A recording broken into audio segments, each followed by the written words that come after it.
Battle Through the Heavens. By Heavenly Silkworm Potato. Kabanata 876. Balita ng isang Heavenly Flame. Naghahanap ng isa pang Heavenly Flame. Agad na nagulat si Su Chen nang marinig niya ang mga salita ni Xiaoyan sa loob ng meeting room. Natulala ang mukha niya. Natural na alam niya ang pambihira ng isang Heavenly Flame. Kung hindi ito nagkataon at ang pag-asa sa lakas ng punong guro, natural na imposible para sa Jianan Academy na mahanap ang Fallen Heart Flame at selyuhan ito sa loob ng Inner Academy. Naging seryoso ang ekspresyon ni Xiaoyan habang pinag-aaralan niya ang nakatulala na mukha ni Su Chen.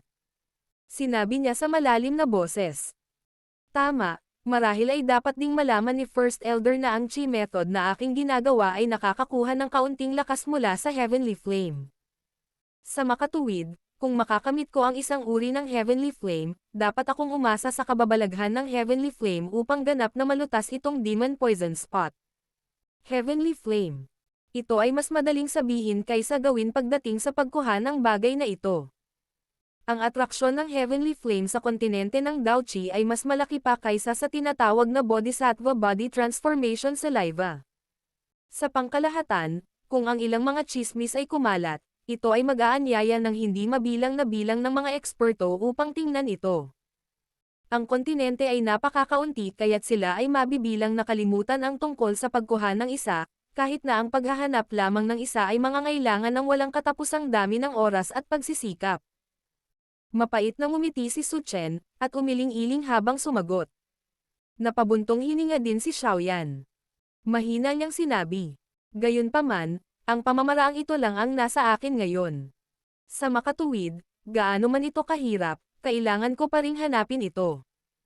Ang dahilan kung bakit ako napunta sa Jianan Academy sa pagkakataong ito ay para magtanong kung may alam kang anumang impormasyon tungkol sa iba pang Heavenly Flames.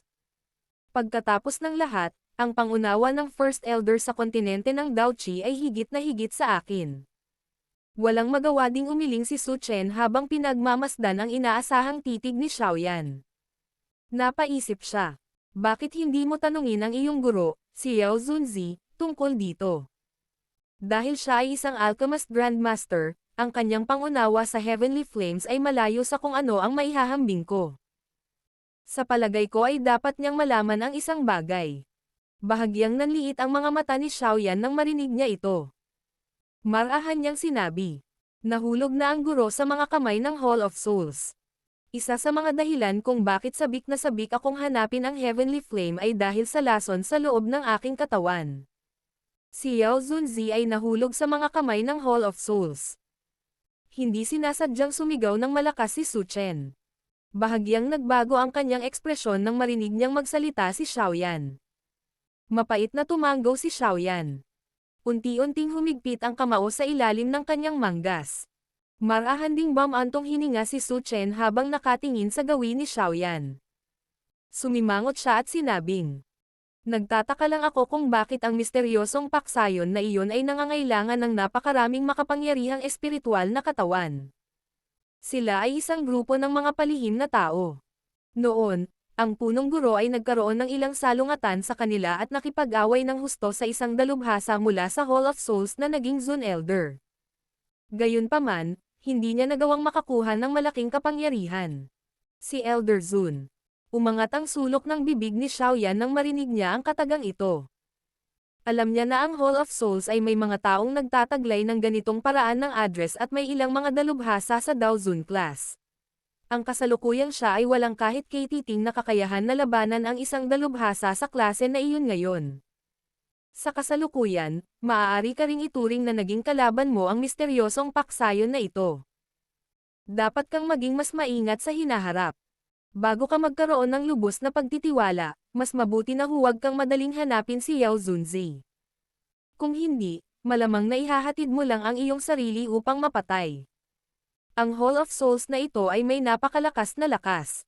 Kahit na binanggit niya ang mga ito noon ay takot na takot sa akin. Paalala ni Su Chen sa malalim na boses. Bahagyang tumanggaw si Xiaoyan. Natural na alam niya kung gaano kalakas ang Hall of Souls. Ilan lang sa mga protector ang nagawa na siyang gawing miserableng estado. Kung darating ang mas malakas na tinatawag na Zone Elder, malamang na walang ibang pagpipilian si Xiaoyan kundi tumalikod at tumakas. Gayunpaman, si Yao Zuzi ay nagkaroon ng maraming kaibigan noon. Napakaraming makapangyarihang tao sa kontinente ng Daoqi na may kaugnayan sa akin. Bagamat ang mga taong ito ay maaaring hindi sumalungat sa Hall of Souls dahil sa iyo, sila ay isang nakatagong lakas pa rin. Siyempre, kung posible, mas mabuti na humanap ka ng isang tao. Ang taong ito ay magiging isang malaking tulong sa iyo kapag sinubukan mong iligtas si Yao. Nag-cross finger si Su Chen at dahan-daang nagpaliwanag. Sino? Nagtatakang tanong ni Xiaoyan. Feng Zunzi. Nagsalita si Su Chen sa malalim na boses. Ang kanyang tono ay naglalaman ng kaunting paggalang nang sabihin niya ang tatlong salitang ito. Feng Zunzi. Bahagyang lumukso ang puso ni Xiaoyan matapos marinig muli ang pangalang ito. Hindi lang ito ang pagkakataong narinig niya ang pangalang ito. Wala siyang masyadong alam tungkol sa may-ari ng pangalan. Gayunpaman, mayroong dalawang bagay na alam niya. Ang una ay ang relasyon ng taong ito sa guro ay napakalalim. Ang pangalawa ay ang taong ito ay isang tunay na Daozun. Tama. Feng Zunzi. Siya ang iyong guro, ang malapit na pinagkakatiwalaan ni Yao Zunzi. Noon, nawala si Yao Zunzi nang walang dahilan at inihayag ni Han Feng na siya ay nasunog hanggang sa mamatay habang nagpipino ng tableta. Gayunpaman, si Feng Zunzi ay nagpatibay ng isang pagdududa sa ganitong uri ng napakalaking dahilan, patuloy siyang naghahanap ng impormasyon sa lahat ng mga taon na ito. Si Yao Zunzi ay dahil nag-aalala si Han Feng na matuklasan ni Feng Zunzi ang isang bagay kaya na itatago niya sa Black Corner region sa loob ng maraming taon sa paghahanap ni Feng Zunzi sa buong lugar, nakipag-away siya ng ilang beses sa Hall of Souls. Gayunpaman, hindi ako masyadong malinaw tungkol sa eksaktong dahilan. Kung mahahanap mo siya, tiyak na ituturing ka niya na parang sarili niyang disipulo dahil sa katayuan mo bilang disipulo ni Yao Zunzi. Baka lumampas pa rito ang pagtrato. Sa totoo lang, hindi talaga sigurado ang isang taong hindi kasali kung bakit ganoon kalalim ang relasyon nila ni Yao Zunzi. Malamang na kahit ilang magkadugo na kapatid ay wala sa ganitong antas. Bumantong hininga si Su Chen bago agad na ngumiti. Sinabi ko ang lahat ng ito para sabihin sa iyo na kung mahahanap mo si Feng Zunzi, tiyak na magiging malaking tulong siya. Bukod dito, ang tulong na ito ay nagmumula sa isang taong lubos mong mapagkakatiwalaan. Bahagyang tumango si Xiaoyan.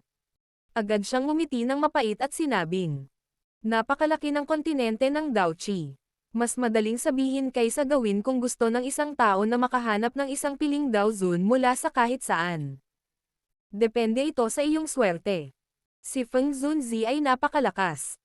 Kahit ang punong guro ay lubos na pinupuri siya. Ito ay lubos na kapakipakinabang sa iyo kung mahanap mo siya. Hindi mo kailangang mag-alala tungkol sa Hall of Souls na naghihiganti sa hinaharap. Ibinuka ni Su Chen ang kanyang kamay. Wala siyang eksaktong paraan para payagan si Xiaoyan na mabilis na mahanap si Feng Zunzi. Kung naglabas siya ng ilang impormasyon, malamang na bago pa magmadali si Feng Zunzi, ang omnipresent na Hall of Souls at ang ilan sa mga kaaway ni Yao Zunzi ay mauunang dumating. Gagawin ko ang aking makakaya. Walang magawang umiling si Xiaoyan. Ang kanyang mga mata ay tumingin kay Su Chen habang sinabi niya. Gayunpaman, pakiramdam ko ay dapat akong magtanong tungkol sa kaunti pang impormasyon na may kaugnayan sa Heavenly Flames bago ito. Ano man ang uri ng tulong na mahahanap ko, nararamdaman ko na ang pagpapalaki ng sarili kong lakas ay ang pinakamahalagang bagay. First Elder, mayroon kang pambihirang karanasan at mas marami o hindi gaanong alam ang ilan sa mga isyo sa kontinente ng Daoqi. Kung mayroon kang anumang mga pahiwatig na may kaugnayan sa isang Heavenly Flame, mangyaring ipaalam sa akin kahit gaano pa kababa ang tsansa ng tagumpay. Napakahalaga nito sa akin. Kahit na si Xiaoyan ay may 3 Purifying Demonic Lotus Flame na mga fragment ng mapa sa loob ng kanyang storage ring, hindi niya ito inilabas para tanungin si Su Chen tungkol sa mga ito. Iyon ay dahil hindi niya mapagkakatiwalaan ang First Elder Su Chen, sadyang ang pang-akit nitong Purifying Demonic Lotus Flame ay talagang nakakatakot. Noon, Nang makuha niya ang unang fragment ng mapa ay same time na sinabi sa kanya ni Yao Lao na tiyak na hindi niya dapat pahintulutan ang sinuman na malaman ang tungkol sa bagay na ito. Kaya naman, inilihim ito ni Xiao Yan kahit na nakuha na niya ang fragment ng mapa mula sa mga kamay ni Hai Badong noon, hanggang ngayon, sinubukan niyang itago ang bagay na ito sa kanyang puso at huwag hayaang malaman ng sinuman ang tungkol dito maliban kung napilitan siyang ibunyag ito. Marahan na bamantong hininga si Su Chen habang nakatingin sa taos-pusong mukha ni Xiao Yan. Nakasandal ang katawan niya sa backrest ng upuan niya. Bahagya niyang ipinikit ang mga mata habang marahang tinapik ng daliri niya ang mesa. Nagpatuloy ito ng ilang sandali bago niya nakuha ang isang alaala mula sa kanyang isipan na nabaon na ng panahon. Talagang may alam ako na may kaugnayan sa iba pang heavenly flames. Nang marinig ito, ang mga mata na dating tinitingnan ni Xiao Yan kay Su Chen ay agad na uminit. Nagtataka ako kung narinig mo na ang isang paksayon na tinatawag na Burning Flame Valley. Itinaas ni Su Chen ang kanyang mga mata at nagtanong. Burning Flame Valley. Agad na nagulat si Xiao Yan nang marinig niya ang pangalang ito. Ang pangalan ng pangkat na ito ay hindi isang bagay na narinig niya sa unang pagkakataon. Ito ay dahil ang Skyfire 3 Mysterious Flames na kanyang ginawa ay isang secret technique na kakaiba sa pangkat na ito. Bukod dito, mahina rin niyang naalala ang isang bagay. Tila sinabi ni Yao Lao noon na ang paksayon na ito sa kontinente ng Daochi ay may kontrol sa isang uri ng hindi kilalang heavenly flame. Ang paksayon na ito ay may isang uri ng heavenly flame sa angkan nito mula noong sinaunang panahon. Ang ganitong uri ng heavenly flame ay tinatawag na Nine Dragon Lightning Flame. Ito ay nireranggo sa ika-12 sa heavenly flame rangkang. Kung tatalakayin ito, mas mataas pa ito kaysa sa Fallen Heart Flame sa rangkang, gayunpaman, hindi ako masyadong sigurado sa eksaktong paggamit nito, gayunpaman, tiyak na hindi ito mas mahina kaysa sa Fallen Heart Flame dahil mayroon itong mas mataas na rangkang sa heavenly flame rangkang. Dahan-dahan ang paliwanag ni Su Chen. Bahagyang ibinuka ni Xiao Yan ang kanyang mga labi nang marinig niya ito. Naalala niya na binanggit ni Yao Lao na ang Burning Flame Valley ay nagtataglay ng heavenly flame. Gayunpaman, hindi niya alam ang eksaktong mga detalye. Bukod dito, malinaw din niyang naunawaan na ang lakas nitong Burning Flame Valley ay napakalakas. Ang pagtatangkang makuha ang tinatawag na Nine Dragon Lightning Flame mula sa kanila ay tiyak na hindi isang madaling bagay. Mapait na tumawa si Su Chen habang tinitingnan ang nagbabagong mukha ni Xiao Yan. Ito lang ang tanging impormasyon ng isang heavenly flame na alam ko ng mas detalyado. Kung may kakayahan ka, maaari mo talagang puntiryahin ito. Gayunpaman, dapat talagang mag-ingat ka. Ang mga tao mula sa Burning Flame Valley ay mga taong mainit ang ulo. Kung mahuli ka, tiyak na mahihirapan kang lutisin iyon. Bahagyang tumanggaw si Xiao Yan.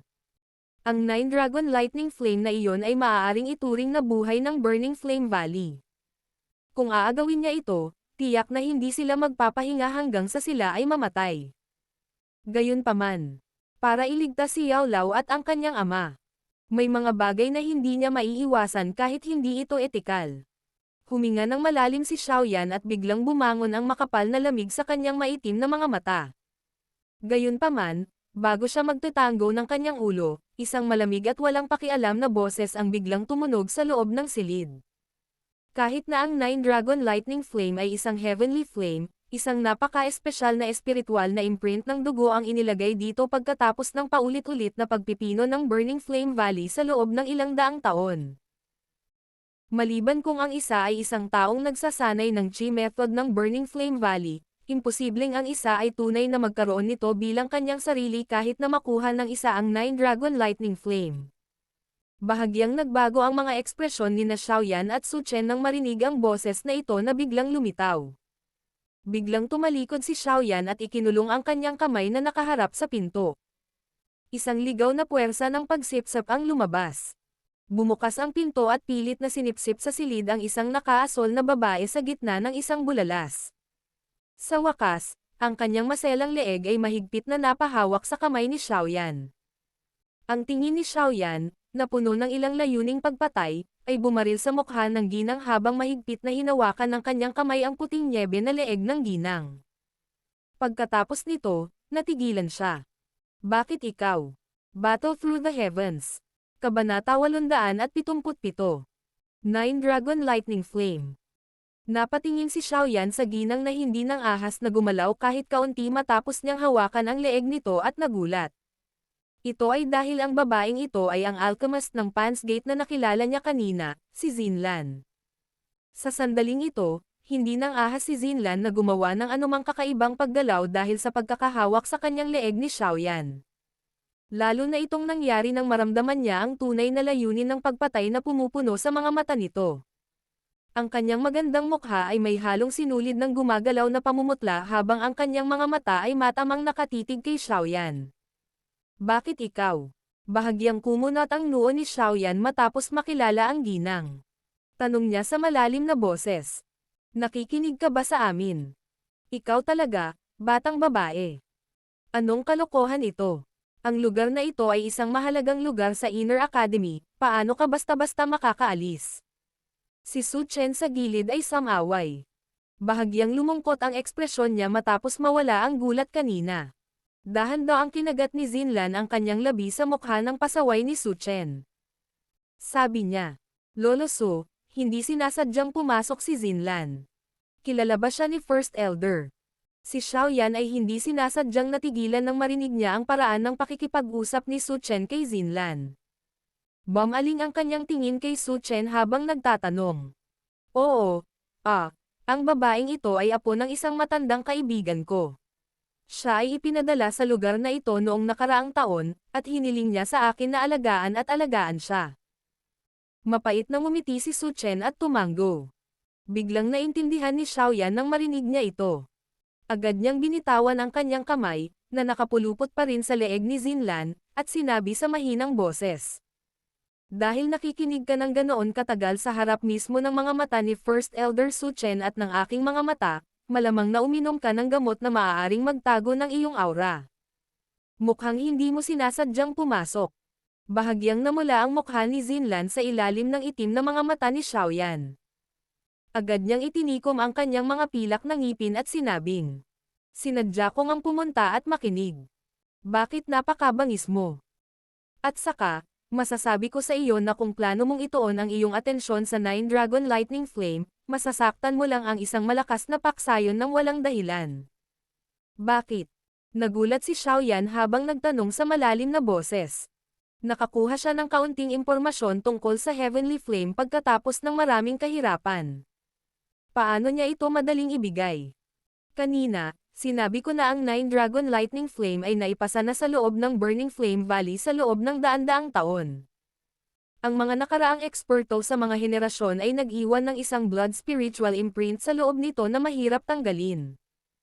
Maliban na lang kung magsanay ka ng pangunahing chi method ng Burning Flame Valley, Green Profound Seren Flame Skill, tiyak na hindi mo ito tunay na pagmamayari kahit na nakuha mo ang Nine Dragon Lightning Flame. Hinawakan ni Xinlan ang kanyang puting nyebe na mahabang leeg at nagpakawala ng sunod-sunod na pag-ubo bago nagpaliwanag na may malamig na ngiti. Agad na nadurog ang puso ni Xiaoyan nang marinig niya ito. Kumunat ang noo niya at nagtanong. First Elder, totoo ba ang sinabi niya? Ang mukha ni Su Chen ay puno ng kawalan ng katiyakan sa harap ng mga salita ni Xiaoyan. Kaagad, mapait na ngumiti lang siya at umiling. Sinabi niya, hindi ko alam ito. Gayunpaman, kung sinabi ni Xinlan na ganito ito, dapat totoo ito. Hindi nakakagulat na napreserba ng Burning Flame Valley ang Nine Dragon Lightning Flame. Napakalihim ng kanilang paraan ng paghahanda. Talagang minamaliit sila ng matandang ito. Lubusang nadurog ang puso ni Xiaoyan nang marinig niyang magsalita si Su Chen. Ang kluba na ito na natamo niya ng may kahirapan ay ganap na walang silbi. Si Xinlan ay nagmula sa Central Plains ng kontinente ng Daoqi. Ang Burning Flame Valley ay matatagpuan sa lugar na iyon. Sa makatuwid, mayroon siyang kaunting pangunawa sa mga ito. Bukod dito, dahil sa kanyang karakter, malamang na hindi siya nagsisinungaling ng kusa. Tumulong si Su Chen sa pamamagitan ng paglalahad ng background ni Xinlan, na parabang natatakot siyang hindi maniwala si Xiaoyan sa kanyang sinabi. Central Plains. Dahil sa dayuhang pangalan, medyo nawala si Xiaoyan. Ang Central Plains ay ang pangalan na ginagamit upang tawagan ang gitnang rehiyon ng kontinente ng Dauchi. Ang rehiyon na iyon ay napakalaki na may hindi mabilang na bilang ng masalimuot at komplikadong mga paksayon pati na rin ang mga kakaibang grupong etniko na mahirap makita. Sa makatuwid, masasabing ito ang gitnang bahagi ng kontinente ng Dauchi. Ang lugar na iyon ay ang pinakakapana-panabik na kontinente ng Kekpi sa Dauchi. Mula sa lugar na iyon, ngumiti si Su Chen at nagpaliwanag pagkatapos na tila naiintindihan ang nawawalang tingin ni Xiaoyan. Bukod dito, doon, maaari kang makakuha ng ilang impormasyon na may kaugnayan sa background ng iyong maliit na babaeng kaibigan. Ang puso ni Xiaoyan, na katatapos lang lumubog, ay muling lumukso nang biglang marinig ang mga salita ni Su Chen. Nagpakawala siya ng malumanay na hininga ng dahan-dahang lumabas sa kanyang isipan ang hindi nasisiyahan at masayang ngunit napakagandang mukha ng isang dalaga. Ang mainit na ngiti na isinagawa niya sa kanyang mukha ay parang simoy ng tagsibol na dahan-dahang naging dahilan upang kumalma si Xiaoyan. Pagkatapos huminahon, si Xiaoyan ay nag-isip ng malalim sa isang sandali bago siya biglang lumingon kay Xinlan sa kanyang tabi. Nanliit ang mga mata niya habang dahan-daang sinabi. Dapat may sasabihin ka, di ba? Nagdala ng kaunting pagdududa ang puso ni Xiaoyan kay Xinlan dahil nakinig siya sa pag-uusap nila ni First Elder Su Chen nang walang anumang dahilan. Parang walang utak ang karakter ng dating. Dapat niyang malaman na ang pag-eavesdrop ay isang bawal. Kung hindi siya naudyukan ng kung anong dahilan, tiyak na hindi niya gagawin ang ganito. Ang ekspresyon ni Xinlan ay medyo natural na naging pula dahil siya ay tinitigan ni Xiaoyan. Natahimik siya sandali bago niya itinikom ang kanyang mga pilak na ngipin at sinabing. Gusto mo ba talagang makahanap ng ilang mga pahiwatig tungkol sa isang heavenly flame? Oo, maaari mong kalimutan ang tungkol sa Nine Dragon Lightning Flame. Ang Burning Flame Valley ay ipinasa ito sa loob ng maraming siglo. Mayroon na silang halos perpektong paraan ng pag-iingat para dito. Kahit na makuha mo ito, hindi mo ito magagamit. Saglit na nag-alinlangan si Xinlan matapos makitang tumanggo si Xiaoyan ng mariin bago ito dahan-daang nagsalita. Mayroon ka bang paraan upang malutas ito? Wala. Umiling si Xinlan habang nakatingin sa biglang nagniningning na mga mata ni Xiaoyan. Nang makita niyang sumimangot ang huli, nakakunot lang ang bibig niya at sinabing. Wala akong paraan para payagan kang lutesin ang isyo. Ngunit may alam akong bakas tungkol sa isa pang heavenly flame, na mas mataas pa kaysa sa Nine Dragon Lightning Flame. At saka, hanggat may kakayahan ka, hindi bababa sa pag-agaw ng Nine Dragon Lightning ang iyong tsansa na makuha ito. Si Xiaoyan, na nakaupo lang sa kanyang upuan, ay biglang nagtuwid ng kanyang katawan nang marinig ito. Nag-init ang kanyang mga mata habang nakatingin kay Xinlan. Isang pananabik na mahirap itago ang nasa kanyang boses. Isa pang heavenly flame. Nagulat din si Xinlan nang makita niya ang kasabikan ni Xiaoyan. Bahagya siyang napaatras bago tumanggo. Sabihin mo sa akin.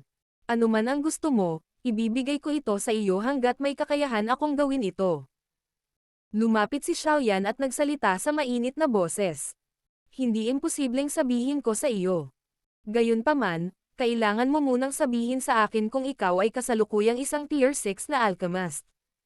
Isang kaba ang bumungad sa mga mata ni Xinlan nang ibukan niya ang kanyang bibig para magtanong.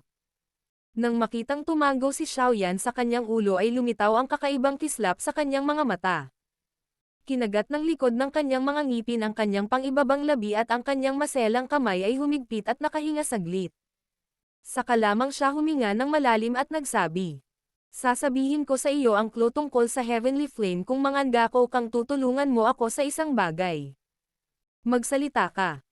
Hindi nagatubili si Xiaoyan habang sumagot siya sa malalim na boses. Tulungan ang aking angkan na makabalik muli sa Elder Seat nito sa Peel Tower. Biglang humigpit ang maselang kamay ni Xinlan. Isang malinaw ngunit nag-aalalang boses ang biglang tumunog sa bulwagan. Peel Tower. Bahagyang nagulat si Xiaoyan nang marinig niya ang pangalang ito na hindi naman itinuturing na banyaga. Agad na nagsalubong ang mga kilay niya. Ang espesyal na paksayon na ito na binuo ng mga alchemist ay nagtataglay ng napakataas na posisyon sa loob ng kontinente ng Dauchi. Bagamat hindi siya malinaw tungkol sa rangkang sa loob nito, Malabo niyang hulaan na ang mga kinakailangan para makapasok sa Elder Seat ay lubhang malupit. Kaya naman, isang panandaliang pag-aalinlangan din ang lumitaw sa puso ni Xiaoyan sa harap ng dayuhang dakilang nilalang na ito. Zinlan, huwag kang magpakatanga. Mas madaling sabihin kaysa gawin para payagan ang iyong clan na makabalik muli sa Peel Tower. Sa kasalukuyang Tier 6 na alchemist na lakas ni Xiaoyan, imposibleng tulungan niya ang iyong clan na makapasok muli sa Elder Seat. Ito ay hindi na para bang hindi mo alam na ang kinakailangan doon ay lubhang malupit. Maliban kung ang isa ay umabot sa antas ng isang Tier 7 alchemist, ang mga pagkakataon ng tagumpay ay napakababa. Bahagyang nagbago ang ekspresyon ni Su Chen sa gilid nang marinig ang kanyang kahilingan. Pagkatapos ay sinagot niya ito sa malalim na boses. Alam ko na ang kasalukuyang siya ay maaaring hindi pa rin magawa. Gayunpaman, ang kanyang talento ay tiyak na napakahusay upang maabot ang antas ng isang Tier 6 na alchemist sa ganoong edad. At saka, ang talentong ito ay bihira ding makita kahit sa Peel Tower. Kung handa siyang sumuko at tumulong, ang aking angkan ay hindi magiging ganap na walang anumang pagkakataon. Hindi natin nagsizinlan sa sigaw ni Su Chen. Matigas pa rin siyang tumingin kay Xiaoyan at sinabing, kung handa kang tulungan ako, bibigyan kita ng clue tungkol sa Heavenly Flame. Si Xiaoyan ay unti-unting lumubog sa katahimikan sa harap ng kinakabahan ngunit nag-iinit na mga mata ni Zinlan. Nagkaroon din siya ng isang tiyak na magalang na saloobin sa tinatawag na Peel Tower. Ang mga kakayahan ng espesyal na paksayon na ito ay ang pinakamakapangyarihang nakita niya maliban sa Hall of Souls. Ang ganitong uri ng high-end na lugar ay tiyak na magkakaroon ng matinding kompetisyon.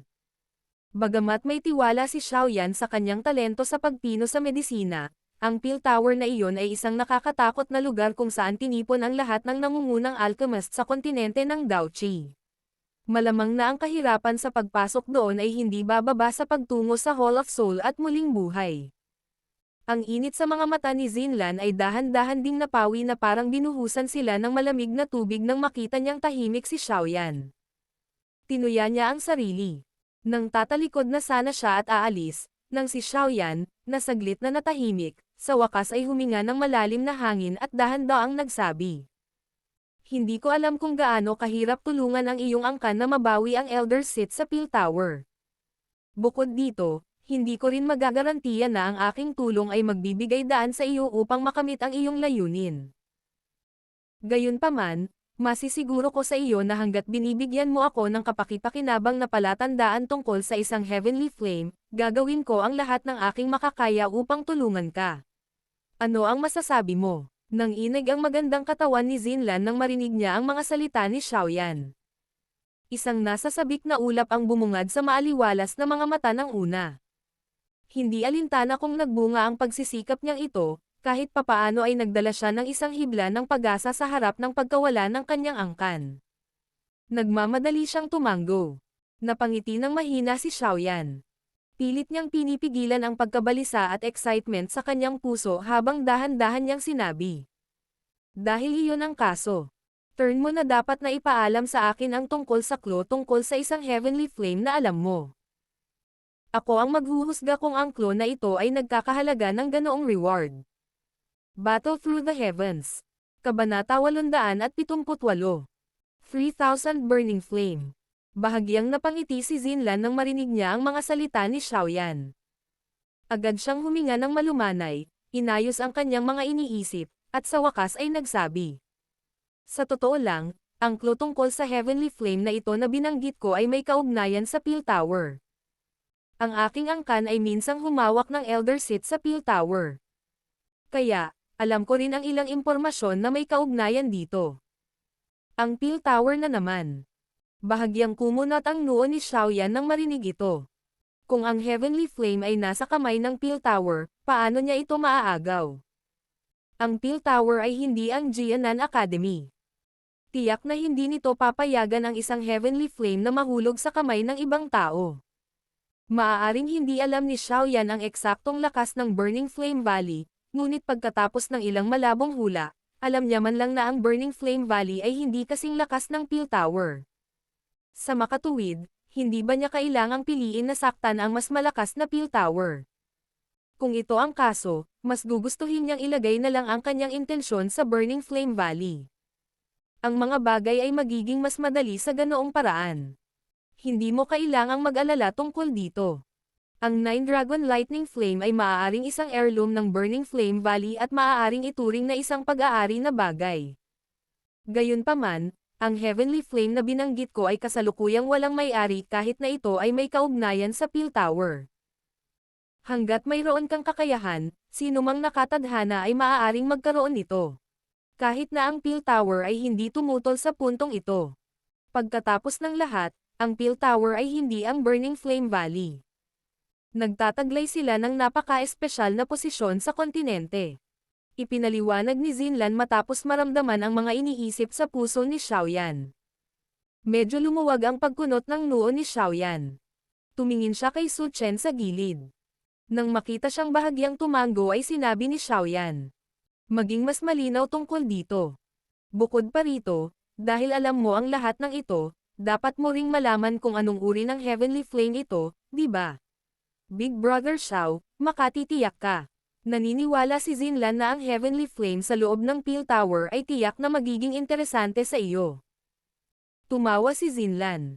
Agad niyang itinaas ang kanyang puting nyebe na baba at sinabing. Maaari ko bang itanong kung narinig na ni Big Brother Xiao ang 3,000 Burning Flame?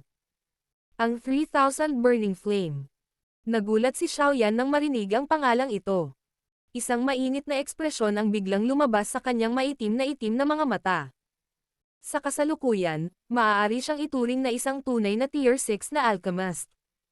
Kaya naman, ang kanyang pag-unawa sa maraming Heavenly Flame sa Heavenly Flame ranking ay hindi kasing kulang noon. Natural na alam niya ang kaunti tungkol sa 3,000 Burning Flame na ito. Ang 3,000 Burning Flame ay tinawag ding 3,000 Star Burning Flame. Ito ay nireranggo ng siyam sa Heavenly Flame ranking.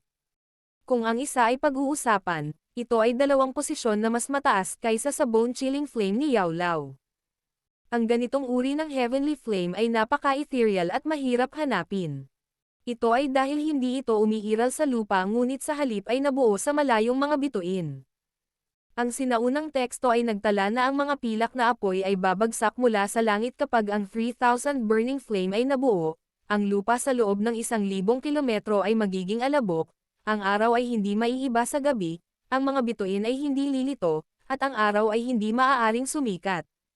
Dahil sa pag-iral nito sa loob ng mga bituin, kung saan ang mga ordinaryong tao ay nahihirapang maabot, ang oras na maaaring umiral ang 3,000 Burning Flame ay kadalasang mas mahaba ng kaunti kaysa sa iba pang Heavenly Flame. Sa makatuwid, pinahintulutan itong sapat na umunlad. Kaya naman, karamihan sa 3,000 Burning Flame na natuklasan ay kabilang sa isang uri ng matalinong pambihirang likas na nilalang. Kahit na mahanap ito ng isa, napakahirap makuha. Siyempre, ang pinaka-interesado kay Xiaoyan ay hindi ang mataas na ranggo nitong 3,000 Burning Flame. Sa halip, ito ay dahil ang ganitong uri ng Heavenly Flame ay nagtataglay ng isang pambihirang at espesyal na kakayahan. Ito ang maalamat na 3,000 Star Constitution. Siyempre, ito ay isang mas magandang pangalan upang tawagin ito. Karamihan sa mga dalubhasa na nakipaglaban sa isang taong may 3,000 Burning Flame ay tatawagan itong Undying Body. Ang ganitong uri ng hindi pangkaraniwang pangalan ay higit sa lahat dahil ang 3,000 Burning Flame na ito ay nagawang payagan ang taong nagtataglay nito na magkaroon ng puwersa ng buhay na hindi pangkaraniwang matibay. Ang isa ay magiging katulad ng pinakakasuklam-suklam na Demon Cockroach Beast sa Magical Beast, na mabilis na makakabawi mula sa kanyang pinsala anuman ang uri ng matinding pag-atake na naranasan ng isa. Ang pagbawi ng lakas ng pakikipaglaban ng isang tao ay mabilis ding tataas. Higit pa rito, ito ay pinakamahusay na kung ang isa ay ganap na pumatay ng isang tao na may isang undying body habang sila ay nakikibahagi sa isang labanan. Kung hindi, hanggat may natitirang hininga ang kabilang partido, muli silang magiging buhay na dragon at tigre. Ang bilis ng paggaling na ito ay nakadepende sa kalubhaan ng mga pinsala ng isang tao. Kaya naman, bihira ang sino man na masaya na maging isang buhay at kamatayan na kalaban sa isang dalubhasa na nagtataglay ng 3,000 Burning Flame. Pagkatapos ng lahat, hindi alintana kung sino ito, ang isang tao ay mahihirapang kumain at matulog ng mapayapa kung ang isa ay may kaaway na nagtataglay ng puwersa ng buhay na kasing lakas ng isang magical beast. Siyempre, hindi ito nangangahulugan na ang isang tao ay talagang magiging isang walang kamatayang tao kung ang isa ay nagtataglay ng 3,000 burning flame. Kung minsan, ang isang tao ay maaaring magdusa ng ilang labis na malubhang pinsala na ang 3,000 burning flame ay nahirapang pagalingin. Kabilang sa mga halimbawa nito ang puso, ulo, at iba pa. Kung ang mga nakamamatay na puntong ito ay magdusa ng mortal na sugat, kahit na ang 3,000 burning flame ay mahihirapang pagalingin ang mga ito. Ito ay lalo na kung makatagpo sila ng isang eksperto na ang lakas ay higit pa sa kanila.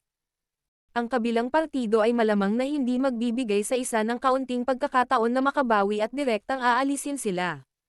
Sa oras na iyon, ang kahit anong undying body ay hindi magkakaroon ng kahit kaunting gamit. Dahil sa sinabi niyan, sino mang nagtataglay ng 3,000 burning flame ay magkakaroon ng life force na mababago sa isang bagay na medyo nakakatakot ang haba. Ang puntong ito ay walang alinlangan na nagtataglay ng isang mahusay na atraksyon sa sino mang tao. Pagkatapos ng lahat, lahat ay magiging masaya na makakuha ng isang mas perpektong garantiya ng sariling buhay. Si Xiaoyan ay walang pagbubukod sa puntong ito. Lalong lumawak ang ngiti sa mukha ni Xinlan nang makita niya ang ekspresyon ni Xiaoyan. Ngumiti siya at sinabing, "Tama, ito ang 3,000 burning flame na nireranggo ng siyam sa rangkang ng Heavenly Flame. Interesado ba si Kuya Xiao dito?" Malamang na sino mang tao ang magiging interesado dito. Hindi itinago ni Xiaoyan ang kanyang interes sa 3,000 burning flame. Ngumiti siya at sinabing, "Gayunpaman, kung ang 3,000 burning flame na ito ay nasa loob ng Peel Tower, tiyak na mapoprotektahan nila ang isang pambihirang Heavenly Flame. Ito ay mas madaling sabihin kaysa gawin upang makuha ito." Si Su Chen sa gilid ay tumanggo din. Sinabi niya sa malalim na boses, "Talagang karapat-dapat itong maging Peel Tower. Nagtataglay pa ito ng Heavenly Flame na ganoong rangkang. Gayunpaman, ito ay tulad ng sinabi ni Xiaoyan. Kahit na maaga ni Xiaoyan ang isang pambihirang Heavenly Flame mula sa kanilang mga kamay, malamang napukawin niya ang kanilang awayan. Kahit na makuha ni Xiaoyan ang isang pambihirang Heavenly Flame mula sa kanilang mga kamay, malamang napukawin niya ang kanilang awayan. Sa totoo lang, ang 3,000 burning flame ay maaaring bihira, ngunit hindi isang matalinong aksyon ang saktan ang Peel Tower dahil dito. Pagkatapos ng lahat, ang lakas na taglay ng Peel Tower sa kontinente ay napakahusay. Maging ang iyong guro noon ay lubos na natatakot sa kanila kahit na hindi siya pumayag sa imbitasyon ng Peel Tower na sumama sa kanila. Bahagyang nawala ang ngiti sa mukha ni Xiaoyan matapos niyang marinig ang mga salita ni Su Chen. Wala siyang masyadong alam tungkol sa Peel Tower. Gayunpaman, alam niya na tinipon nila ang mga nangungunang alchemist mula sa kontinente. Bukod dito, ito ay itinuturing na isang banal na lupa para sa lahat ng mga alchemist. Tiyak na hindi sila isang ordinaryong paksayon. Ang pagkakaroon ng away sa kanila ay hindi isang matalinong desisyon. Hihihi. Big Brother Xiao, huwag kang mag-alala tungkol sa puntong ito. Kung kaya mong kunin ang 3,000 burning flame, ibig sabihin ay may kakayahan ka. Tiyak na hindi ka bubuo ng awayan ng Peel Tower dahil dito. Ngumiti si Xinlan at mahinang nagpaliwanag nang makita niya ang ugali ni Xiaoyan. Ito ay dahil ang 3,000 burning flame ay natuklasan lamang ng Peel Tower ngunit hindi nila nasupil. Sa totoo lang, kung ang isa ay magbibilang ng detalyado, natuklasan ng Peel Tower ang 3,000 burning flame kanina pa. Sa panahong ito, natural na sinubukan ng mga eksperto mula sa Peel Tower na supulan ito. Gayunpaman, ang lahat ng kanilang mga pagsisikap ay walang saysay. Sa halip, nauwi silang lahat sa kabiguan ng harapin ang paghihiganti ng 3,000 burning flame. Kaya, ang Peel Tower ay maaari lamang gumamit ng paraan ng silang upang pansamantalang i-seal ang 3,000 burning flame.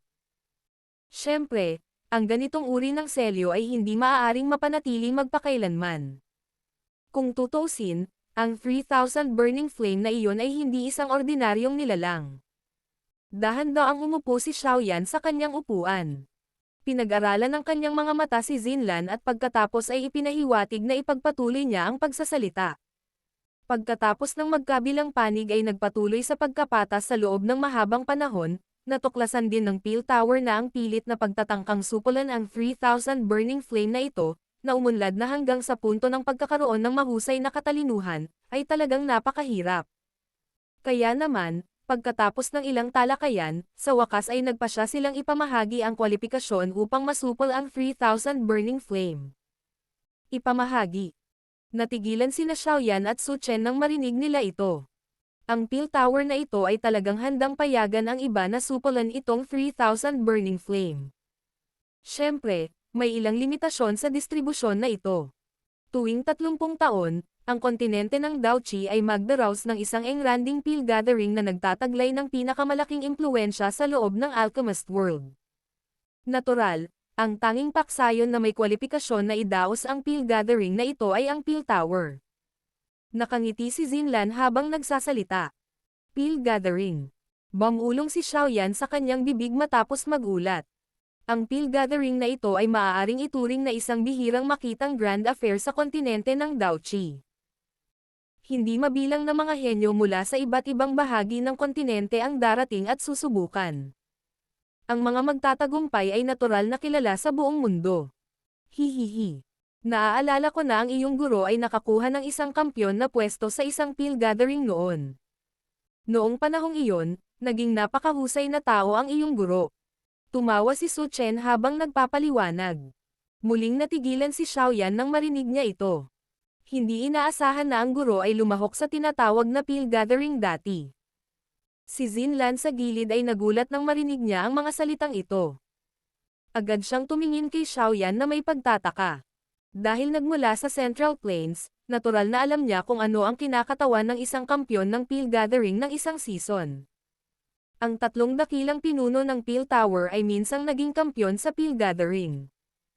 Hindi niya inaasahan na ganito kagaling ang guro ni Xiaoyan. Hindi nakakagulat na nakuha niya ang gayong tagumpay sa ganoong edad. Ang tinatawag na distributed qualification ay nauugnay sa Peel Gathering na ito. Pinaikit ni Xiaoyan ang kanyang mga mata at mahinang nagtanong. Oo. Tumanggo si Zinlan. Ngumiti siya at sinabi. Hanggat ang isa ay makapasok sa nangungunang 10 sa loob ng Peel Gathering, ang isa ay bibigyan ng karapatang subukang supulan ang 3,000 burning flame sa ibabaw ng mayamang gantimpala na ibinibigay ng Peel Tower. Magtagumpay man o hindi ay lubos na umaasa sa kakayahan ng isa. Sa makatuwid, kung may tiwala si Big Brother Xiaoyan sa kanyang sarili, maaari kang pumunta at lumahok sa Peel Gathering na ito. Ito ang tanging opisyal na paraan upang makuha ang 3,000 burning flame. Dahan-daang bumuga ng hangin si Xiaoyan nang marinig niya ito. Isang mainit na pakiramdam ang unti-unting umakyat sa kanyang puso.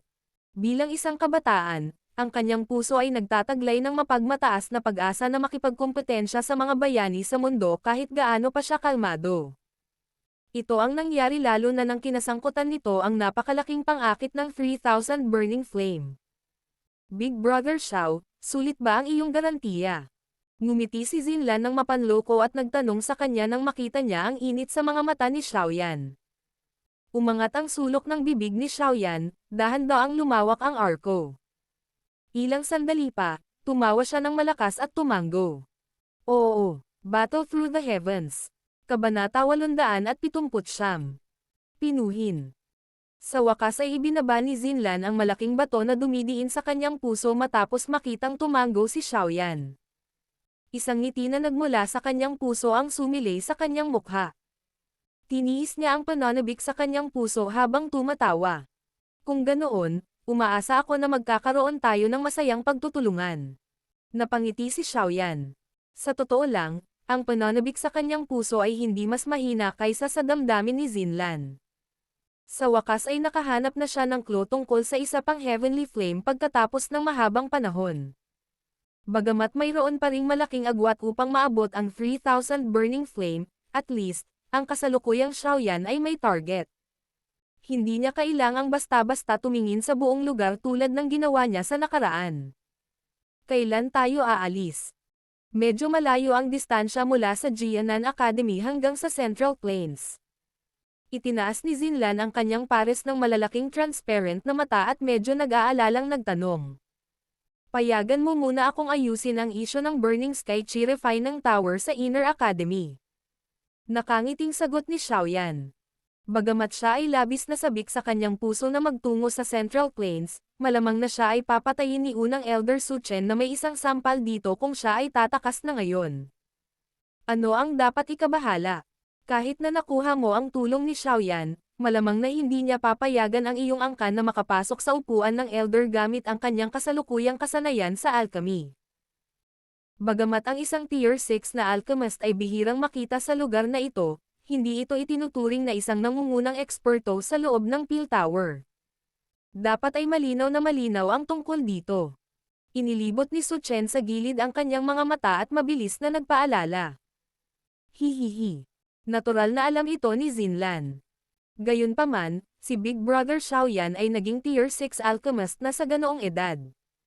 Ang ganitong talento ay bihirang makita kahit sa Peel Tower. Kaya naman, si Zinlan ay may tiwala sa kanya. Masiglang ngumiti si Zinlan habang nagsasalita, alam niyang medyo hindi nasisiyahan si Su Chen sa paghila niya kay Xiaoyan palayo. Inilibot ni Su Chen ang kanyang mga mata kay Zinlan. Agad na nabaling ang kanyang tingin kay Xiaoyan. Pagkatapos bumantong hininga, sinabi niya. Alam kong napakaraming bagay sa iyong likuran. Kaya naman, kailangan mong dagdagan ang iyong lakas. Sa totoo lang, ang Central Plains ay talagang isang magandang lugar para hasain ang iyong sarili. Ang lugar na iyon ay kung saan nagtitipon ang mga tunay na nangungunang eksperto at paksayon. Kung magagawa mong lumikha ng isang pangalan para sa iyong sarili doon, tiyak na makikinabang ito sa iyo. Gayunpaman, dapat ka ring mag-ingat. Ang lugar na iyon ay hindi na isang lugar tulad ng Black Corner Region. Dapat ay mas maging maingat ka kapag kumilos ka. Kung tungkol sa Peel Gathering, ito ang pinakamahalagang pagtitipon sa mundo ng alchemist. Bagamat ang iyong kasalukuyang kasanayan sa alchemy ay itinuturing na namumukod-tangi, ang pagtatangka na tunguhin ang nangungunang 10 ay hindi isang madaling bagay. Nakaramdam ng init ang puso ni Xiaoyan matapos marinig ang paalala ni Su Chen. Tahimik siyang tumango. Upang ito ay maging isang banal na lupa sa puso ng lahat ng mga alchemist sa kontinente, natural na naiintindihan ni Xiaoyan na ang mga alchemist na nagtipon doon ay tiyak na nagtataglay ng ilang mga kasanayan. Walang sino man ang magiging ordinaryo. Sige. Medyo gabi na ngayon. Umalis ka na muna at magpahinga. Nakatulong na ako sa pag-aayos ng lugar na matutuluyan mo. Maaari kang pumunta at pag-usapan ang tungkol sa muling pagdadagdag ng Heart Flame sa Blazing Sky Chi-Refine ng Tower bukas. Ikinaway ni Su Chen ang kanyang kamay at ngumiti habang nagsasalita. Tumango sina Xiaoyan at Zinlan nang marinig nila ito. Yumuko sila at nagpasalamat kay Su Chen bago dahan-daang umalis sa meeting room.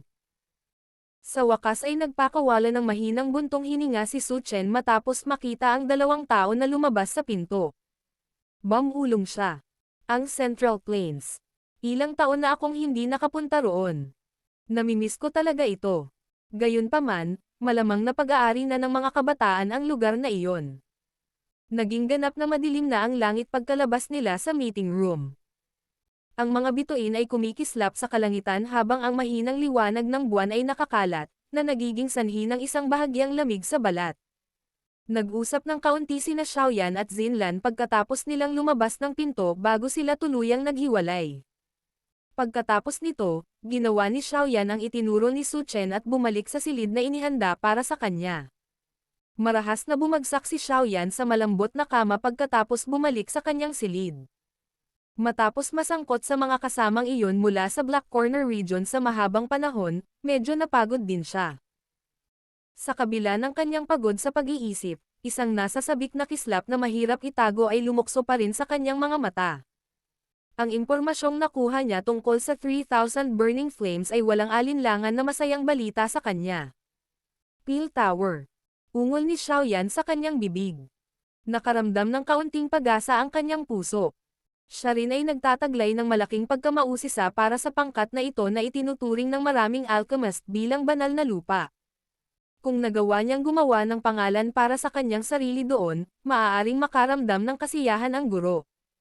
Biglang naalala ni Xiaoyan ang naunang paalala ni Su Chen habang ang kaisipang ito ay nag-flash sa kanyang puso. Bahagyang naging seryoso ang ekspresyon niya.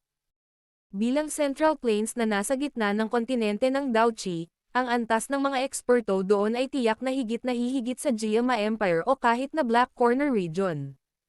Sa kanyang kasalukuyang lakas, hindi siya mangangahas na sabihin na siya ay walang takot na kumilos ayon sa gusto niya kahit na sa loob ng Black Corner region, lalo na ang Central Plains kung saan nagtipon ang mga nangungunang eksperto mula sa kontinente. Mukhang kailangan ko ng mas defensive na taktika. Kung hindi, malamang na hindi ako makatakas kung talagang may problema ako. Dinilaan ni Xiaoyan ang kanyang dila at umiling. Nawala ang pagod sa kanyang ulo habang ginagawa niya iyon. Pagkatapos nito, naka-cross-leg siya sa kama at pinitik ang daliri. Isang glow ang lumitaw mula sa singsing sa kanyang daliri. Kaagad, lumitaw sa kanyang harapan ang isang pares ng 10 talampakang haba ng buto.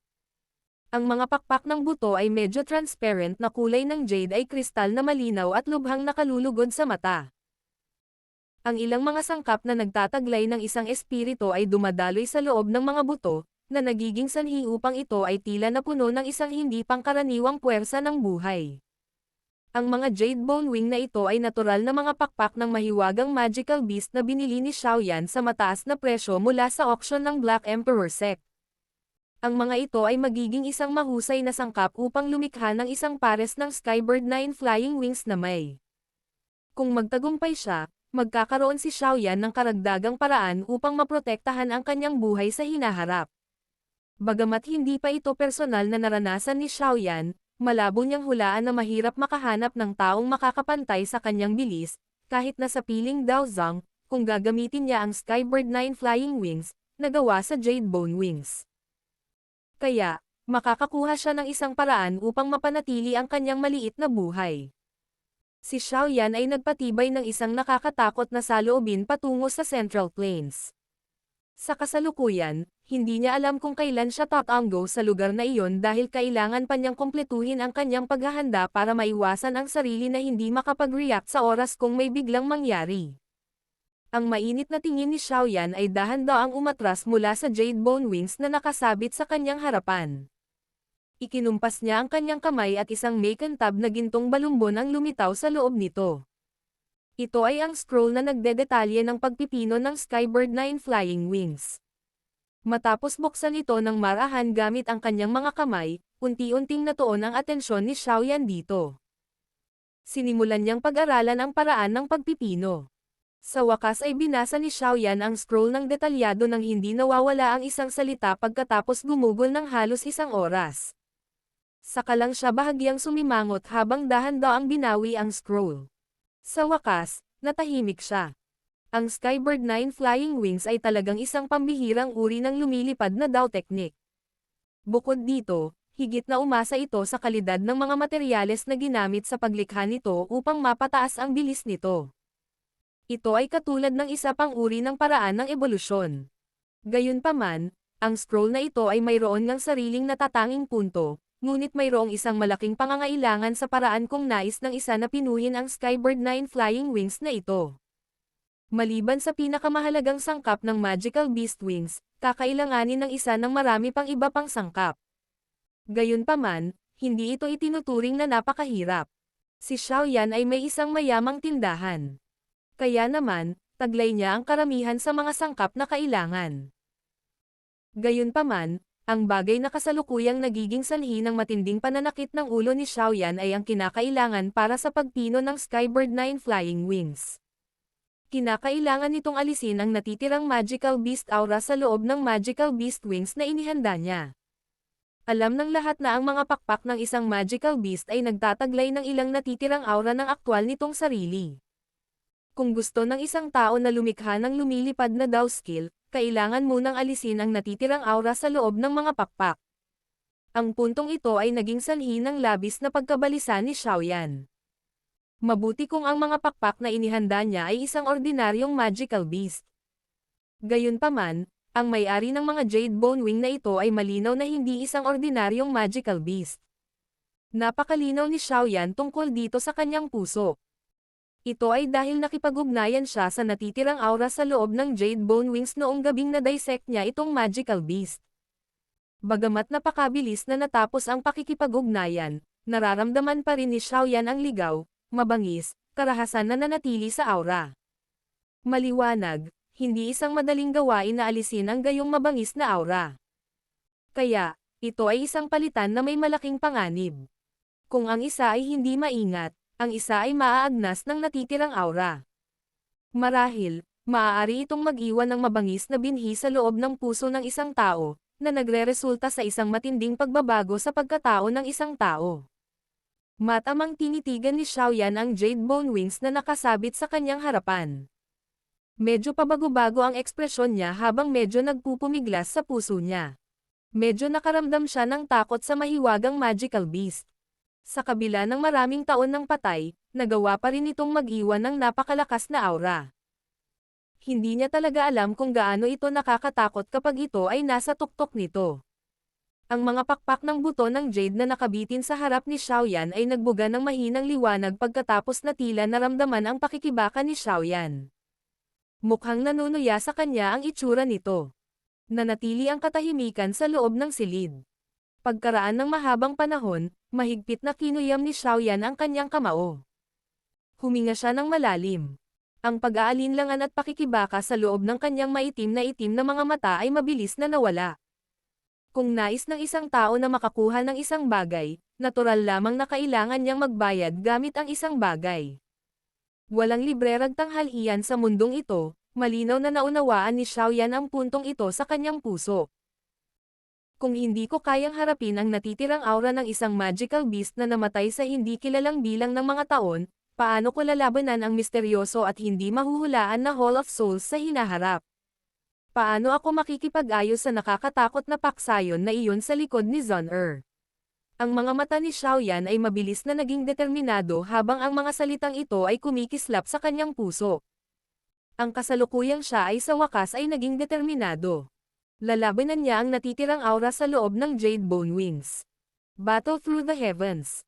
Kabanata 880. Hindi inaasahang gantimpala. Kasunod ng determinasyon sa puso ni Xiaoyan, nawala ang pakikibaka sa kanyang mga mata. Huminga siya ng malalim habang nakatutok ang kanyang tingin sa Jade Bone Wings na nakasabit sa kanyang harapan. Unti-unting humigpit ang kanyang mga kamao ng may mabangis na ekspresyon sa kanyang mukha. Hindi ako naniniwala na hindi ko kayang harapin ang isang pares ng buto ng pakpak.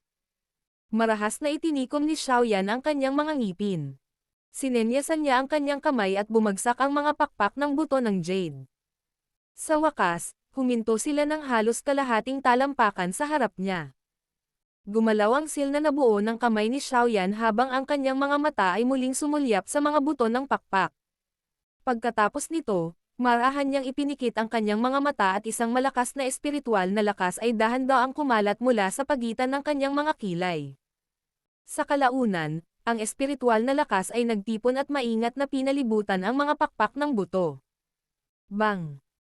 Isang mababa, malalim, napigil na tunog ang agad na sumabog sa isipan ni Xiaoyan sa sandaling nakipag-ugnayan ang kanyang espiritual na lakas sa mga pakpak ng buto ng Jade. Ang kanyang isip ay nalilito, at ang mundo sa kanyang harapan ay lubhang nagbago. Si Xiaoyan ay nasa madilim na mundo, walang anumang buhay. Ang kanyang espiritu ay nasuspine ng mataas sa langit. Napakunot ang noo niya habang nililibot ng kanyang tingin ang makulimlim na mundong ito. Bumulong siya. Ito ba ay nasa loob ng buto ng mga pakpak? Nasaan ang natitirang aura nito? Habang nakatingin si Xiaoyan sa paligid, bahagyang nagiba-iba ang dilim sa paligid. Kaagad, dahan-dahang kumalat ang malasubstansya na kulay abong hangin. Habang nagtitipon ang kulay abong daloy ng hangin, biglang nabuo ang isang pares ng pulang dugong mata. Nakatuon kay Xiaoyan ang kulay dugong mga light pillar. Bahagyang naamoy ng espiritu ni Xiaoyan ang makapal na dagwang baho nang lumitaw ang kulay dugo na liwanag na haligi. Ang amoy na iyon ay napuno ng matinding karahasan na mahirap itago. Ang negatibong damdaming ito ay tila may kakayahang makahawa sa iba. Pagkatapos na makausap ito, naging mabigat ang paghinga ni Xiaoyan. Nakakailang bagay. Ang pagbabago sa katawan ni Xiaoyan ay hindi nakaligtas sa kanyang pansin. Agad na nagbago ang ekspresyon niya habang nagmamadaling pinapakalma ang kanyang isipan. Pinalayas niya ang negatibong emosyon na pumupuno sa kanyang katawan at iniwasang mahawa ng kulay abong hangin. Roar! Isang dagandong na nakakapukaw ng kaluluwa ang biglang umalangaw mula sa kulay abong daloy ng hangin, na lumawak, habang pinapatatag ni Xiaoyan ang kanyang isip. Ang dagandong ay napuno ng isang marahas na kabangisan na naging dahilan upang makaramdam ng takot. Kasunod ng tunog ng dagandong ng halimaw, ang kulay abong daloy ng hangin ay tila nakatanggap ng tagubilin. Bigla itong lumundag patungo kay Xiaoyan mula sa lahat ng direksyon. Malamig na nanginginig ang puso ni Xiaoyan habang pinag-aaralan niya ang pagbabago ng kulay abong daloy ng hangin. Nagmamadali niyang mananiebra ang kanyang espiritual na lakas upang bumuo ng isang espiritual na hadlang sa kanyang paligid, na ihiwalay ang kulay abong daloy ng hangin. Matapos ang pagbuo ng espiritual na hadlang, ang kulay abong daloy ng hangin, na kumakalat sa paligid, ay nagsimulang mabilis na kumawag. Sa loob ng ilang kisap mata, ito ay naging isang napakalaking katawan ng hayop na gawa sa kulay abong daloy ng hangin. Dahil sa manipis na kulay abong daloy ng hangin, hindi malinaw na nakita ni Xiaoyan ang aktwal na katawan ng magical beast. Gayunpaman, muling lumitaw sa ulo ng magical beast ang isang pares ng maliwanag na pulang ilaw na haligi, na puno ng walang kapantay na bangis, tulad ng isang pares ng nakakatakot na mga mata. Roar! Ang malabong katawan ng magical beast ay nabuo lamang nang ang mabangis nitong pulang dugo na mga mata ay nakalock kay Xiaoyan. Agad itong nagpakawala ng isa pang dagandong bago ginaya ang isang tumatakbong rhinocero habang marahas itong bumangga sa spiritual barrier. Bang! Nang makipag-ugnayan ang dalawa, ang enerhiya ng daloy ng hangin, na malinaw na translucent, ay naging parang substance habang ito ay bumangga sa hadlang, na naging sanhi ng invisible spiritual barrier na paulit-ulit na naglalabas ng mga alon ng ripples. Ang espiritu ni Xiaoyan ay nagpakawala din ng mahinang ungol kasunod ng matinding banggaan. Sa kasalukuyan, siya ay nasa espiritual na anyo. Ang kanyang espiritual na lakas sa labas ng mundo at ang kanyang kaluluwa ay may direktang koneksyon. Kung ang kanyang espiritual na lakas ay magdurusa, ang ilang mga pinsala ay lilito din sa kanyang kaluluwa. Nakahinga si Xiaoyan ng malalim na hangin sa kanyang puso. Nagmamadali niyang mananiebra ang kanyang espiritual na lakas at muling pinatatag ang espiritual na hadlang sa labas ng mundo. Gayunpaman, bahagyang nagbago ang kanyang ekspresyon. Medyo nabigla siya nang matuklasan na kasunod ng pagbangga ng misteryosong kulay abong daloy ng hangin na magical beast at ng kanyang harang, ang bangis na tumagos sa katawan nito ay tila hindi nakikitang umaagos na hangin habang tahimik itong tumagos sa kanyang espiritual na hadlang. Isang solemn na ang bumungad sa mukha ni Xiaoyan. Desidido niyang ikinalat ang isang thread ng spiritual strength na nabura. Pagkatapos, mabilis niyang mananiebra ang bagong espiritual na lakas mula sa kanyang katawan at bumuo ng isang hadlang upang protektahan muli ang kanyang sarili. Ang layer ng spiritual barrier ay kalalabas lamang ng ang misteryosong magical beast ng illusionary body, na naitaboy ng spiritual barrier kanina, ay nagsama-sama pabalik sa ibang anyo. Agad nitong inipon ang kanyang lakas tulad ng ginawa nito kanina at marahas na bumangga sa espiritual na hadlang. Bang! Roar!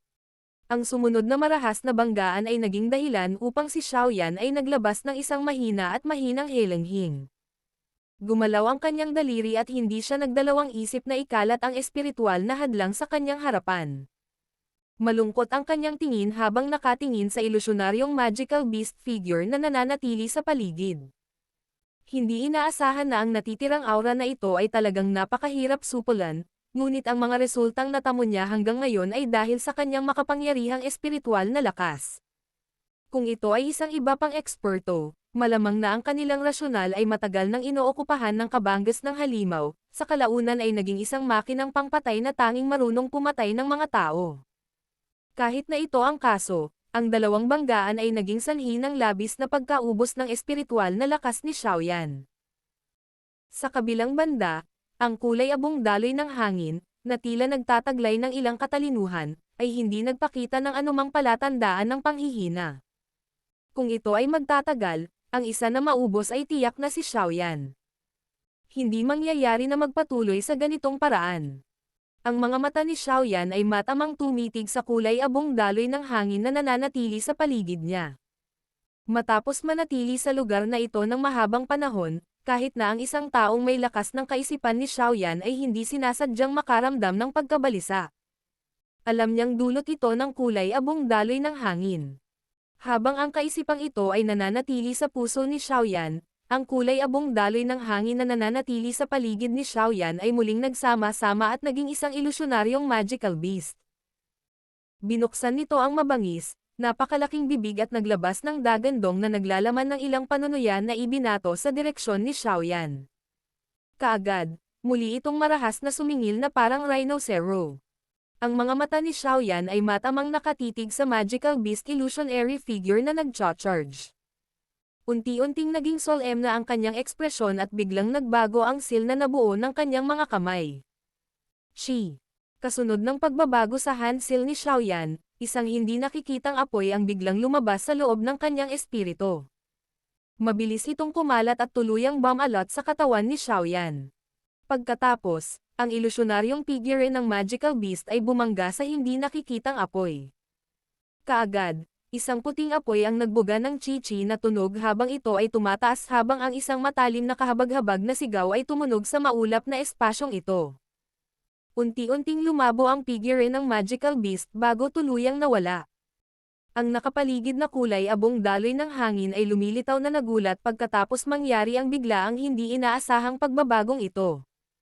Nagmamadali itong kumalat sa lahat ng direksyon at hindi na nang ahas na pabayaang manatili sa isang tiyak na distansya mula kay Xiaoyan. Bahagyang nagulat si Xiaoyan sa hindi inaasahang pagbabagong ito. Agad na tumaas ang kagalakan sa kanyang mga kilay. Hindi niya inaasahan na magiging kapaki-pakinabang ang pagkilos na ito. Ang Fallen Heart Flame ay direktang nakapinsala sa mga espiritu at ilusyonaryong sangkap. Maliwanag, ang kulay abong daloy ng hangin na ito ay kabilang sa kategoryang ito. Kaya, maaaring may paraan si Xiaoyan para gumanti. Hihihi. Hindi ka ba napakasaya kanina? Bakit hindi mo subukan ngayon? Isang malamig na ngiti ang unti-unting sumilay sa gilid ng bibig ni Xiaoyan habang pinagmamasdan ang kulay abong daloy ng hangin na nagmamadaling lumalayo. Pinitik niya ang kanyang daliri at ang Fallen Heart Flame na tumakip sa ibabaw ng kanyang katawan ng biglang at mabangis na nasunog. Ang isang mataas na temperatura ay mabilis na kumalat sa madilim na espasyong ito. Kasunod ng pagtaas ng temperatura, lumitaw ang pagbabago sa maulap na espasyong ito. Ang kulay abong daloy ng hangin ay nagsimulang dumaloy ng hindi mapakali. Isang nakakatakot na dagandong ang mahinang napalabas. Gaano ka man kalakas noong nabubuhay ka pa, ang agos mo ay isang natitirang aura na kulang sa katalinuhan. Ang malamig na tingin ni Xiaoyan ay tumitig sa kulay abong daloy ng hangin na kumalat. Ikinaway niya ang kanyang manggas at ang Fallen Heart Flame ay agad na nag-transform sa mga kumpol ng apoy na lumabas sa kanyang katawan, na bumaril patungo sa kulay abong daloy ng hangin. Ang pagsabog ng Fallen Heart Flame ay agad na pumukaw sa pagkabalisa ng magkahiwalay na kulay abong mga daloy ng hangin. Mukhang nakilala nila ang kanilang kaaway, kaya lahat sila ay tumakas sa lahat ng direksyon. Gayunpaman, ang mga bundle ng Fallen Heart Flame sa ilalim ng kontrol ni Xiaoyan ay tila nagtataglay ng mga mata. Mahigpit nilang sinundan ang kulay abong daloy ng hangin. Pagkatapos nito, ang mga bigkis ng apoy ay biglang bumuka ang kanilang mga bibig at nilamon ang kulay abong hangin. Ilang Fallen Heart Flame bundle ang bumalik sa espiritual na katawan ni Xiaoyan matapos makalunok ng ilang kulay abong daloy ng hangin. Sa pagbabalik ng mga kumpol ng apoy na ito, biglang napagtanto ni Xiaoyan na may malaking kagalakan na bahagyang lumaki ang kanyang espiritual na lakas. Ang pagpapalakas ng espiritual na lakas ng isang tao ay isang napakahirap na gawain. Ang tanging paraan upang madagdagan ito ay ang pagsulong ng klase ng isang tao o ubusin ang isang likas na kayamanan na magpapahintulot sa espiritual na lakas ng isang tao na lumakas. Sa kasalukuyan, gayunpaman, ang espiritual na lakas ni Xiaoyan ay nagpapatibay ng walang dahilan. Maliwanag, ang isyo ay tiyak na nauugnay sa kulay abong daloy ng hangin. Higit sa lahat, Ang mabangis at negatibong emosyon na nakatago sa kulay abong mga daloy ng hangin ay ganap na inalis ng Fallen Heart Flame. Kaya naman, ang kulay abong daloy ng hangin na kinatatakutan ni Xiaoyan kanina ay kasalukuyang naging isang magandang tonic para sa espiritual na lakas ni Xiaoyan. Nang matikman ang ganoong benepisyo, agad na pinalakas ni Xiaoyan ang kanyang espiritu. Tumawa siya at mas maraming Fallen Heart Flame ang lumabas sa katawan niya. Sa wakas, bumuo sila ng mga grupo at nagsimulang habulin ang kulay abong mga daloy ng hangin sa loob ng maulap na espasyong ito. Ang kulay abong daloy ng hangin, na kumilos ng may pagmamalaki kanina, ay, sa sandaling ito, ay naging parang aso na nawalan ng tirahan. Sa buong lakas na paghabol ni Xiaoyan, dumaraming kulay abong daloy ng hangin ang naging pagkain para sa Fallen Heart Flame. Sa wakas, lahat sila ay naibalik sa katawan ni Xiaoyan.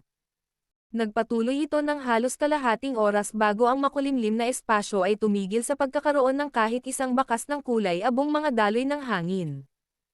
Ang bangis na tumagos sa lugar na ito ay tuluyan na ring naglaho. Sa pamamagitan ng paggamit ng Fallen Heart Flame, ang natitirang aura na nakatago sa loob ng Jade Bone Wings ay ganap na napalitan ng espiritual na tonic para kay Xiaoyan. Ang espiritu ni Xiaoyan ay nakatayo sa walang laman na kalangitan sa loob ng espasyong ito. Ibinaba niya ang kanyang ulo at tiningnan ang kanyang espiritual na katawan na naging mas totoo kaysa kanina. Ang sulok ng kanyang bibig ay hindi sinasadyang tumaas sa isang ngiti. Hindi inaasahan na ang pagpino sa natitirang aura na ito ay magbibigay sa kanya ng napakagandang gantimpala. Matapos pinuhin ang natitirang aura sa loob ng Jade Bone Wings, ang pinakamahirap na bahagi ng paggawa ng Skybird 9 Flying Wings ay nawala. Susunod, kailangan lang niyang sundin ang mga hakbang at gawin ito.